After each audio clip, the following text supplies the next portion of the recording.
पूरी दुनिया में भारत की पहचान धर्म के आधार पर बनी है। भारत की पहचान यहाँ के अवतारी चरित्र के महापुरुषों के बार बार अवतरण के कारण बनी है। और इससे भी बढ़ कर के भगवान के जो नित्य अवतार हैं, इस देश के ऋषि महर्षि विचारक चिंतक, जिन्होंने विपुल साहित्य भंडार सतयुग से लेकर कलयुग पर्यंत संपूर्ण समाज को दिया है। और इतना ही नहीं, उन्होंने प्रत्येक काल में प्रत्येक युग में निरंतर विचरण करते हुए परिव्राजक जीवन जीते हुए एक स्थान से दूसरे स्थान संपूर्ण आर्यावर्त में अपने ज्ञान का आलोक बिखेरा है। इसके कारण दुनिया में भरतखंड भारतवर्ष आर्यावर्त विश्व गुरु के रूप में, जगत गुरु के रूप में, धर्म गुरु के रूप में स्थापित हुआ है। आदरणीय राय साहब बड़ी अच्छी बात कह रहे थे। अतीत को वर्तमान से जोड़ना और वर्तमान को अनागत से, भविष्य से जोड़ना, यही हमारी पद्धति रही है। और इसीलिए हमने अपने ऊपर रूढ़िवादी होने के आरोप से सदैव बचाया है और हम हमेशा आधुनिकतावादी बने रहे। और इसीलिए हम हर समय अद्यतन रहते हैं। अंग्रेजी में जिसको अपडेट कहते हैं, हम अपडेट रहते हैं, क्योंकि दुनिया के लोग इस बात को स्वीकार कर रहे हैं कि संसार का आदि ग्रंथ कौन सा है।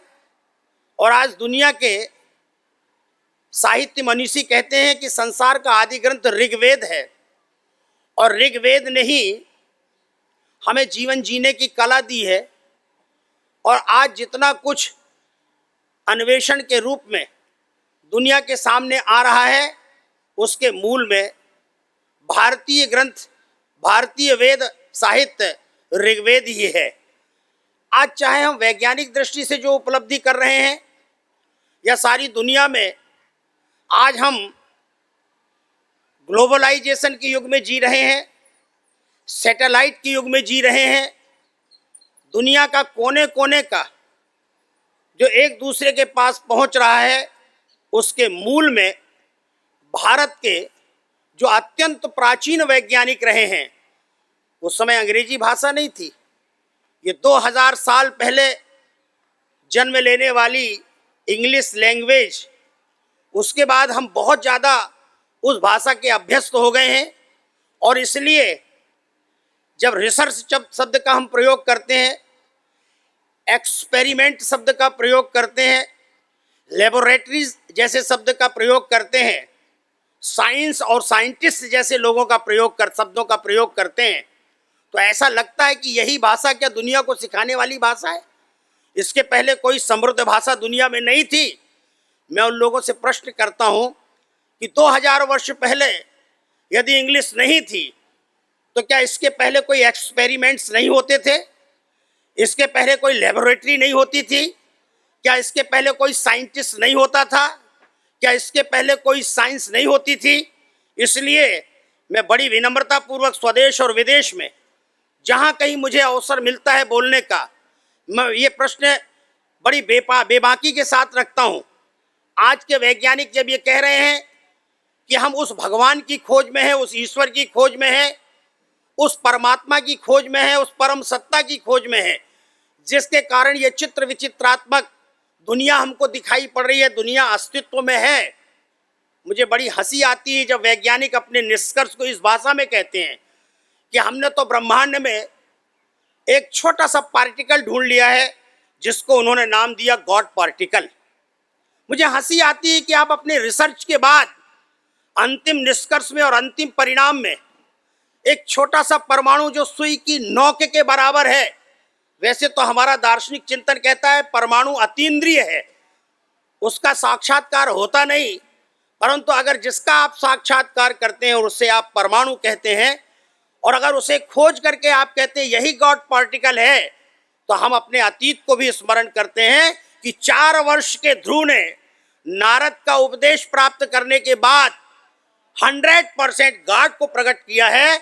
आप बड़े कि हम बड़े, इस पर विचार करने की आवश्यकता है। 9 वर्ष का प्रहलाद अपनी आस्था और अपने विश्वास के आधार पर अपने पिता से कहता है, पिता का प्रश्न होता है कि तेरा भगवान कहाँ है, तेरा परमात्मा कहाँ है। वो पिता से प्रश्न करता है कि पिताश्री मेरा भगवान कहाँ नहीं है, ये प्रश्न उपस्थित करो तो ज़्यादा अच्छा है। मेरा भगवान अणु रणीयान महतो महीयान, छोटे से छोटे अणु में, परमाणु में, और बड़े से बड़े आकाशवत सर्वगतश्च नित्या, ये मेरे परमात्मा का अस्तित्व है।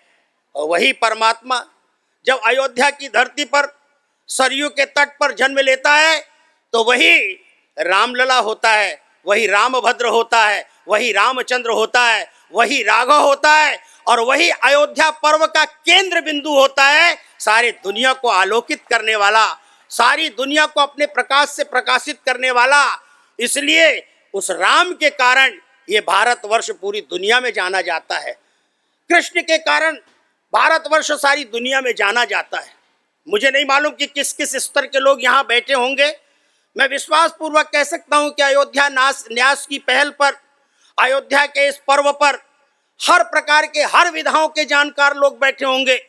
अभी जनवरी के महीने में मैं जाबालीपुरम जबलपुर से आया हूँ। जाबाली ऋषि की तपोभूमि जो नर्मदा के तट पर अवस्थित है, वहाँ द्वितीय वर्ल्ड रामायण कॉन्फ्रेंस अभी आयोजित हुई थी, जिसमें दुनिया के कई क्षेत्र के लोग रामायण के संबंध में अपने विचार व्यक्त करने के लिए आए। अभी आपने फादर कामत बुल्के के संबंध में श्रवण किया। वो तो बहुत अच्छे रिसर्चर्स थे। उन्होंने भारत में राम के संबंध में, राम की संस्कृति के संबंध में, राम की परंपरा के संबंध में, राम के विश्वास के संबंध में और राम के दीर्घकालिक अस्तित्व के संबंध में पर्याप्त रिसर्च करके कहा कि भारत के लोग संस्कृत में बोलते हैं रामो विग्रहवान धर्म। धर्म का यदि कोई मूर्तिमंत, धर्म का कोई स्वरूप है तो वो अयोध्या की धरती में जन्म लेने वाला इक्ष्वाकु वंश में महाराजा दशरथ चक्रवर्ती सम्राट के घर में कौशल्या माँ के गर्भ से जन्म लेने वाला वो राम है। इस राम के अस्तित्व को दुनिया में कोई चुनौती नहीं दे सकता। अभी आपने सुप्रीम कोर्ट के निर्णय का जिक्र किया। इसके पहले आपने अयोध्या के संबंध में उत्तर प्रदेश हाई कोर्ट की लखनऊ खंडपीठ का जिक्र किया। किसी को विश्वास रहा हो या ना रहा हो, पर भारत के एक अदना से सन्यासी के मन में यह विश्वास था कि विजय श्री राम की होगी, विजय श्री राम का वर्ण करेगी, क्योंकि राम कभी पराजित हुए नहीं और राम कभी पराजित होते नहीं। मैं उन विषयों को यहाँ पर नहीं छेड़ना चाह रहा हूँ जिस पर मैंने बहुत कुछ लिखा है। जो मेरी फेसबुक से जुड़े होंगे, जब फैसला आने को हो रहा था, सुप्रीम कोर्ट में जब ये बात स्वीकार कर ली गई, कहाँ वो सुप्रीम कोर्ट कह रहा है कि ये हमारी प्राथमिकता में नहीं है, हम इसे स्वीकार नहीं करते, हम इसे सुनना नहीं चाहते, तब हमारे जैसे लोगों ने देश के कोने कोने में घूमकर कहा था कि सुप्रीम कोर्ट की प्राथमिकता में, भारत के सर्वोच्च न्यायालय की प्राथमिकता में क्या है, ये भिन्न भिन्न विषयों पर आपके दिए हुए फैसले से हमको समझ में आ रहा है, लेकिन एक दिन इसे आपको अपनी प्राथमिकता की सूची में शामिल करना होगा। और हुआ वही कि जिस व्यक्ति ने कहा था हमारी प्राथमिकता की सूची में नहीं है, उसी व्यक्ति की अध्यक्षता में अयोध्या का ये ऐतिहासिक फैसला आया। और इस ऐतिहासिक फैसले के पहले मैंने लगातार छोटी छोटी क्षणिकाओं में लिखने का प्रयत्न किया और कहा भारत के इतिहास को भारत का न्यायालय कभी झुठला नहीं सकता। और वही हुआ। हमारे इतिहास को, हमारी मान्यता को, हमारे पारंपरिक विश्वास को उन्होंने मोहर लगाई और आज अयोध्या में भगवान श्री राम के मंदिर का निर्माण का कार्य प्रारंभ होने जा रहा है। ये विजय श्री हमारे परंपरा की है, ये हमारे विश्वास की है। और इसलिए अयोध्या पर्व के अवसर पर जहां भिन्न भिन्न प्रकार के सांस्कृतिक कार्यक्रम यहाँ आयोजित किए गए हैं, उन सांस्कृतिक कार्यक्रमों के माध्यम से हमारे संज्ञान में और खास तौर से भारत की इस वर्तमान पीढ़ी के हाथ में, वर्तमान पीढ़ी के संज्ञान में, क्योंकि आज हम अंग्रेजी पढ़ने में विश्वास रखते हैं, मैकाले की शिक्षा पद्धति में हम ऐसा अपना जीवन ढाल चुके हैं। ग्लोबलाइजेशन के युग में कभी दुनिया बहुत बड़ी लगा करती थी कि इस दुनिया को कौन जानेगा, कौन समझेगा। आज ये दुनिया इतनी छोटी सी दिखाई पड़ती है।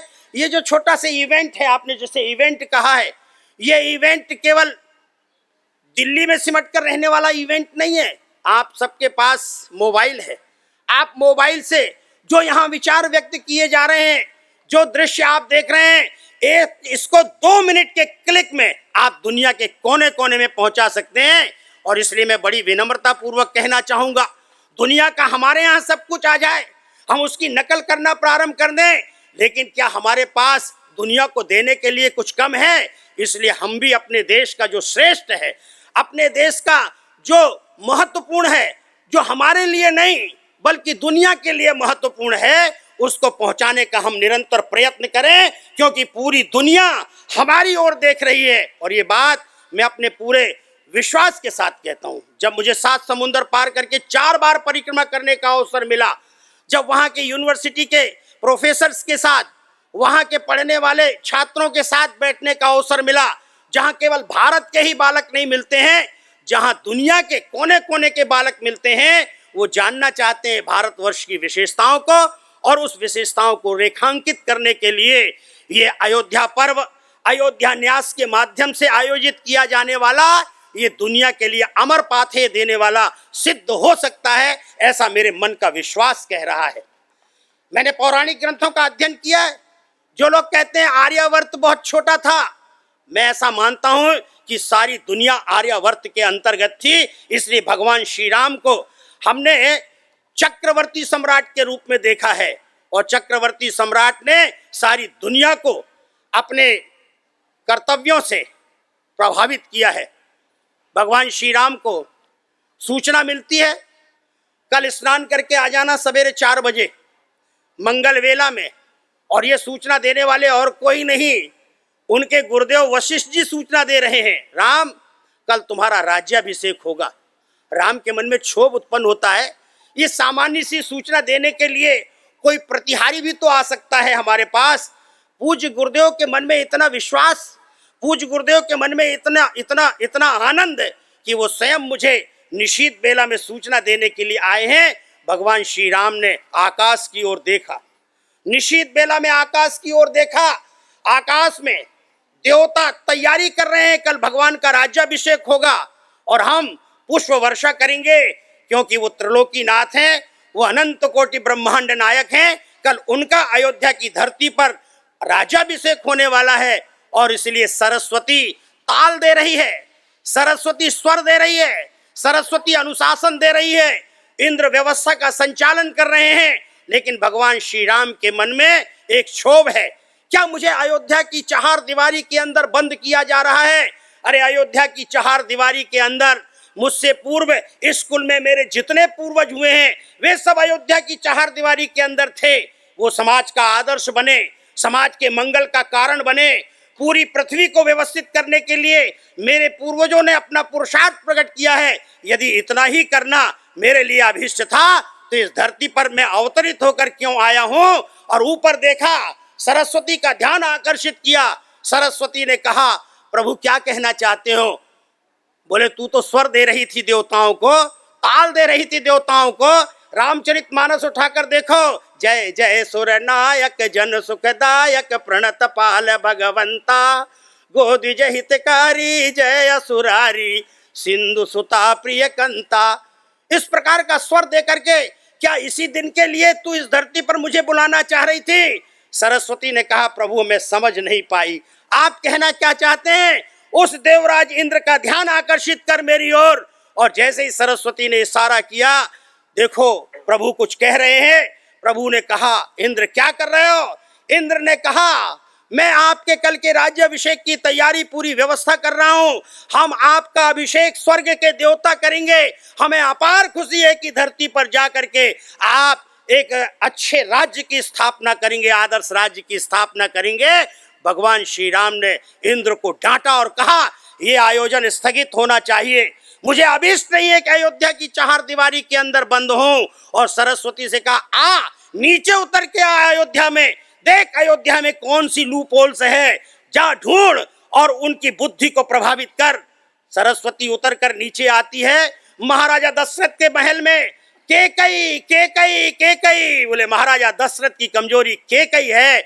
और दूसरी ओर केकई के महल में मंथरा मंथरा मंथरा, केकई की कमजोरी मंथरा है, इसलिए मुझे पहले केकई को प्रभावित करना होगा, और अगर केकई प्रभावित नहीं होगी तो मुझे मंथरा को प्रभावित करना होगा, क्योंकि प्रभु का आशय कुछ और है।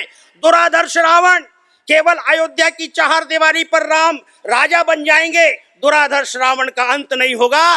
दुरादर्श रावण के अंत करने के लिए राम को भरत भूमि को रौंदना होगा, राम को गांव गांव जाना होगा, राम को जंगल जंगल जाना होगा, राम को तीर्थ तीर्थ जाना होगा, और राम को ऋषि महर्षियों का आशीर्वाद लेना होगा, राम को तप करना होगा, राम को शक्ति उपासना करनी होगी, राम को साधना करनी होगी, और इतना ही नहीं, समाज के हर वर्ग का संगठन करना होगा।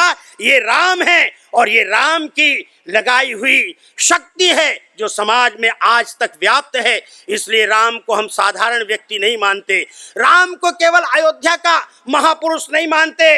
राम महापुरुष मानने वालों के लिए महापुरुष हो सकते हैं, राजपाट में विश्वास रखने वाले राजनीतिक लोगों के लिए राम एक राजनीतिक आदर्श हो सकते हैं, एक आदर्श राजा हो सकते हैं, राज्य व्यवस्था का संचालन करने वाले प्रबंधकों के लिए राम एक अच्छे प्रबंधक हो सकते हैं। लेकिन आस्थावान लोगों के हृदय की धड़कन है, आस्थावान लोगों के प्राणों के स्पंदन है, और इसलिए राम छोटे नहीं है। इसलिए वैसा राम कभी पराजित नहीं होता। विभीषण भी राम के सामने युद्ध के मैदान में खड़े होकर कहते हैं कि ही विद जितब वीर बलवाना।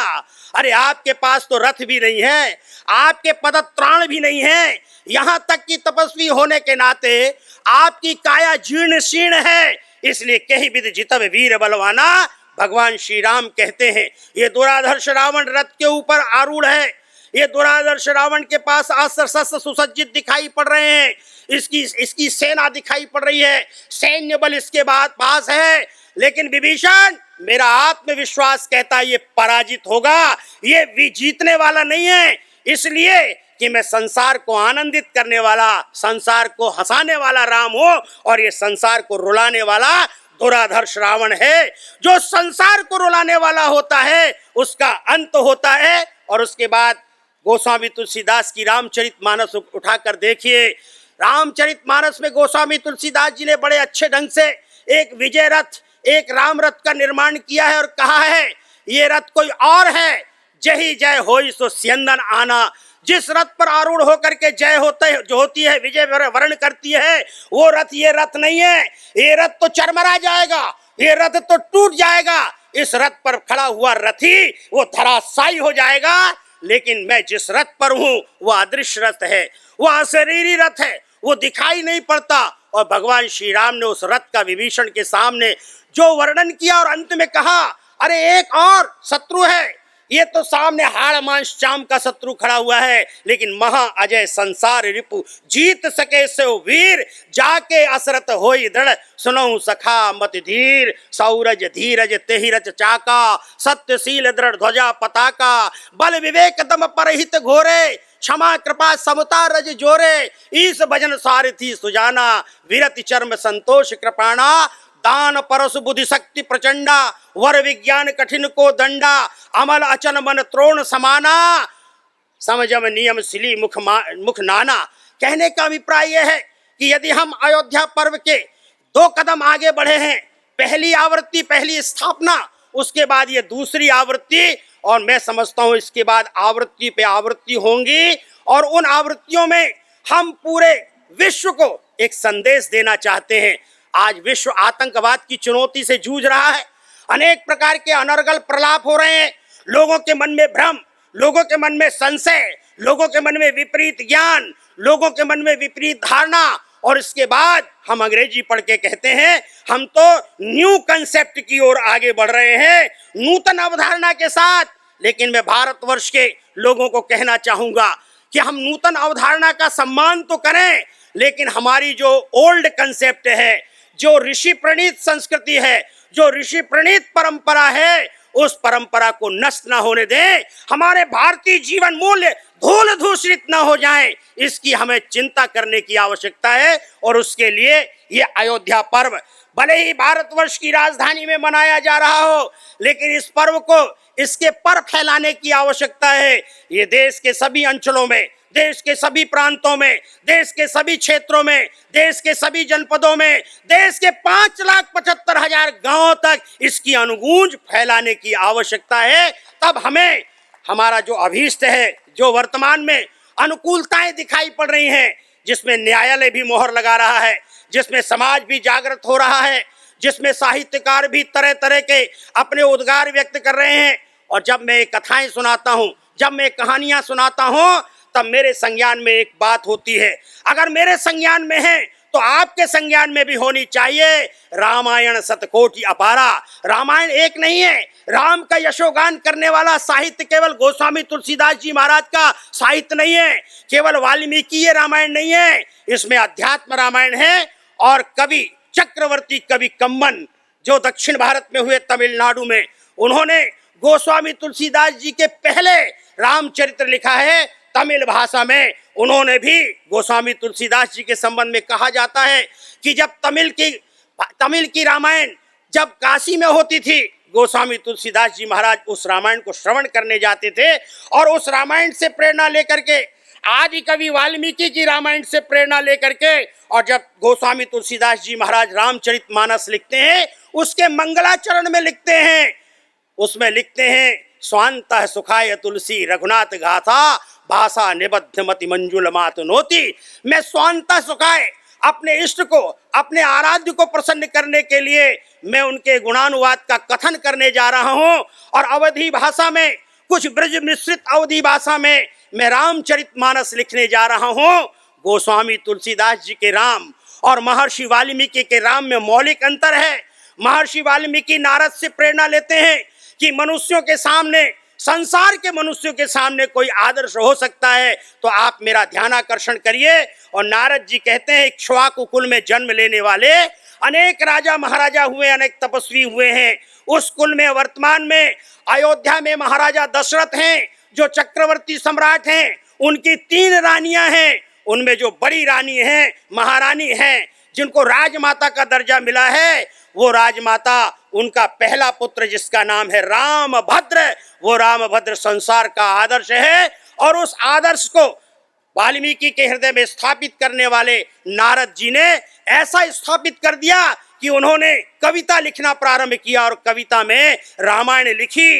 गोस्वामी तुलसीदास जी महाराज की रामचरितमानस को देखें, वो उनके राम सच्चिदानंद घन राम हैं, उनके राम दाशरथी राम हैं, उनके राम अवधेश राम हैं, उनके राम भगवान शंकर के हृदय में निवास करने वाले राम हैं। लेकिन इसके बाद जब भगवान श्री राम का वनवास होता है, भगवान श्री राम जब वनवास को जाते हैं, ना तो उन्हें राज्याभिषेक की प्रसन्नता होती है और वनवास की सूचना मिलने के बाद भी उनके मन में कोई उद्वेग नहीं है। प्रसन्नता पूर्वक वो अपनी माता कौशल्या के पास जाते हैं और कहते हैं, माँ मैं जंगल जा रहा हूँ, मुझे जंगल का राज्य मिला है। उस जंगल के राज्य में जो कुछ भी उन्हें उपलब्धि होने वाली है वो अपनी माँ से संक्षेप में कहते हैं। माँ कहती है, बेटा तुझे पिता ने वनवास दिया है? उन्होंने कहा नहीं, मुझे तो माँ ने कहा है। और वही कौशल्या कहती है, राम मेरे कलेजे के टुकड़े, चला जा जंगल, चला जा वनवास। जिस मैया ने तुझे पाला है, पोसा है, अपने आंचल में जिसने तुझे प्यार दिया है, वो माँ तेरा कभी अहित नहीं चाह सकती। अगर पिता तुझे वनवास देते तो मैं हस्तक्षेप कर सकती थी, लेकिन जब तेरी केकई माता ने तुझे वनवास दिया है, इसलिए जा, तेरा परम कल्याण छिपा हुआ है। और राम अपनी माँ की आज्ञा लेकर के वनवास की ओर चले जाते हैं। वही केकई क्षुब्ध मन से जब भरत मनाने के लिए जाते हैं, चित्रकूट में भगवान राम के पास सब पहुंच जाते हैं। राम की दृष्टि केवल केकई माता को देख रही है। केकई माता एक विशाल वृक्ष की छाया में बैठ करके सिसकियां भर रही हैं, हाय मेरे कारण ये क्या अनर्थ हो गया है। पूरा अवध शोकाकुल है। आज चित्रकूट में भी आकर के हम शोक की नदी बहा रहे हैं। मैं तो राम के मुखातिब, मैं राम के सामने हो नहीं सकती। लेकिन सिसकियां सुनते हुए राम माता केकई के पास आड़ में, वृक्ष की आड़ में पहुंचते हैं। माँ ये तुम्हारी आंखों में गंगा यमुना मुझे सुशोभित नहीं हो रही है, मुझे अच्छी नहीं लग रही है। अगर अपने राम को कमजोर देखना चाहती हो तो ये गंगा यमुना निरंतर प्रवाहित होती रहे, और अगर अपने राम को मजबूत देखना चाहती हैं तो इन गंगा यमुना का विसर्जन करो, उनके ही केंद्र में स्थापित करो। और उसके बाद जो चित्रकूट में हल निकलता है, फादर कामत गोल्पे का मैं सम्मान करता हूं। उन्होंने एक ईसाई होकर के, एक पादरी होकर के भारतीय संस्कृति का अध्ययन किया, और इतना ही नहीं, रहीम खान खाना भी उतने ही ईमानदार हैं। रहीम खान खाना चित्रकूट में जाते हैं, गोस्वामी तुलसीदास से पूछते हैं कि ये किसका, गोस्वामी तुलसीदास जी पूछते हैं ये हाथी अपनी सूंड से धूल उठाते हुए अपने शीश पर क्यों ले जाता है, एक अर्धाली देते हैं के ही कारण ये गज अपनी धूल उठा रहा है। तो उत्तर मिलता है रहीम खान खाना की ओर से, जेही रज ऋषि पत्नी तरी सो ढूंढत गजराज। ये भारत की माटी की महिमा है। इसलिए आज इस अवसर पर मुझे जैसे व्यक्ति को, एक अदना से सन्यासी को, जो 1984 से राम जन्मभूमि आंदोलन के साथ जुड़ा, संगठन के साथ प्रचारक की भूमिका में जुड़ा, आज भी विश्व हिंदू परिषद के साथ जुड़ा हूं, इसलिए मुझे पूरा विश्वास था कि राम कभी पराजित होते नहीं। इसलिए राम को विजय श्री अदालत की मोहर लगा करके भी मिली है। ये भारत का सत्य है, ये विश्व का सत्य है, ये आर्यावर्त का सत्य है। इसलिए धर्म की व्याप्ति को हम छोटी ना करें, आर्यावर्त की व्याप्ति को हम छोटी ना करें, और अयोध्या पर्व का ये छोटा सा गंगोत्री जैसा आयोजन ये महासागर बन जाए। अयोध्या पर्व का महासागर बन जाए। इस स्वप्न को हृदय में संजोते हुए भिन्न भिन्न प्रकार की, भिन्न भिन्न विधाओं की, अभी वर्ल्ड रामायण कॉन्फ्रेंस में मुझे बुलाया गया और कहा गया कि स्वामी जी आप तो अर्थशास्त्र के विद्यार्थी हैं। मैंने कहा भूल गया जो अर्थशास्त्र मैंने पढ़ा था। अब तो ग्लोबलाइजेशन के युग में जीडीपी शब्द चला है, और इस जीडीपी के बारे में दुनिया की जीडीपी की चर्चा चलती है। मैंने कहा मैं क्या बोलूँगा, रामायण काल में और राम के समय जीडीपी कैसी थी, उस समय की आर्थिक समृद्धि कैसी थी, इसके बारे में थोड़ा चर्चा आप अवश्य करें। शुभारंभ आपकी चर्चा से होगा। मैंने कहा ये मेरा सौभाग्य है। हमने इतनी आर्थिक मंदी के समय में इतनी आर्थिक मंदी सुनी, अयोध्या अमेरिका में आर्थिक मंदी, फलाने जगह आर्थिक मंदी, लेकिन आर्थिक मंदी का आधार क्या, इसका विश्लेषण करना भी हमने प्रारंभ किया है।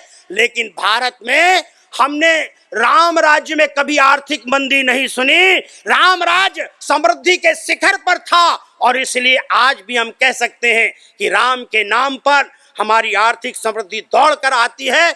आज अयोध्या में मंदिर निर्माण का उपक्रम प्रारंभ हुआ है, लेकिन खाने स्वर्ण उगलना प्रारंभ कर दिए हैं। इसलिए मैं कहना चाहता हूं, अपने अर्थशास्त्र के एक सामान्य से नॉलेज के कारण 2040 में हम होंगे कि नहीं होंगे हमें पता नहीं, लेकिन सन 2040 में भारत की आर्थिक समृद्धि इतने शिखर पर होगी कि अमेरिका का डॉलर और इंग्लैंड का पाउंड भारत की करेंसी के आगे घुटने टेकते दिखाई पड़ेगा। बस भारत की वर्तमान पीढ़ी का पुरुषार्थ जागना चाहिए। वर्तमान में भारत की पीढ़ी पर राम के प्रति आस्था, राम के प्रति विश्वास, हम दुनिया में तरह तरह की टेक्नोलॉजी समझ रहे हैं, समझें, उसकी भी आवश्यकता है। वो प्रयोग धर्मी हम बने रहें, लेकिन भारत को केवल प्रयोग धर्मिता का देश ना बना करके कुछ अपनी मौलिक बातों को भी रेखांकित करने की आवश्यकता है। मुझे राम मनोहर लोहिया याद आते हैं। जब चित्रकूट में एक नन्हा सा बालक था, मैं केवल विद्यार्थी जीवन था, उस समय राम मनोहर लोहिया कहा करते थे, वो तो समाजवादी धुरंधर थे, लेकिन उन्होंने कहा कि राम को अगर भारत को कोई जोड़ सकता है, विश्व को कोई जोड़ सकता है, तो भगवान श्री राम जोड़ सकते हैं। और आज इंग्लैंड की महारानी और वहां का टोनी ब्लेयर और अमेरिका का राष्ट्रपति जब अपने यूथ को बुलाता है, तब वो कहता है इंडियन यूथ तुमको फेल करने जा रहे हैं। इसलिए भारत के युवकों में पुरुषार्थ जाग रहा है। ये अयोध्या पर्व, ये अयोध्या न्यास भारत के युवकों में पुरुषार्थ जागरण की प्रेरणा दे रहा है। धर्म, अर्थ, काम और मोक्ष ये चतुर्विध पुरुषार्थ हैं। इन पुरुषार्थों को जगाने के लिए यह अयोध्या पर्व जो है यह अमर पाथे सिद्ध होने वाला है। एक सन्यासी होने के नाते, एक साधक होने के नाते 50 वर्ष का अपना साधु जीवन और साधुओं जो श्रेष्ठ महापुरुष हैं उनका संग करने के नाते मैं विश्वास पूर्वक कह सकता हूं कि भारत अतीत में विश्व गुरु था, भारत वर्तमान में विश्व गुरु है, और भविष्य में भी भारत विश्व गुरु रहेगा।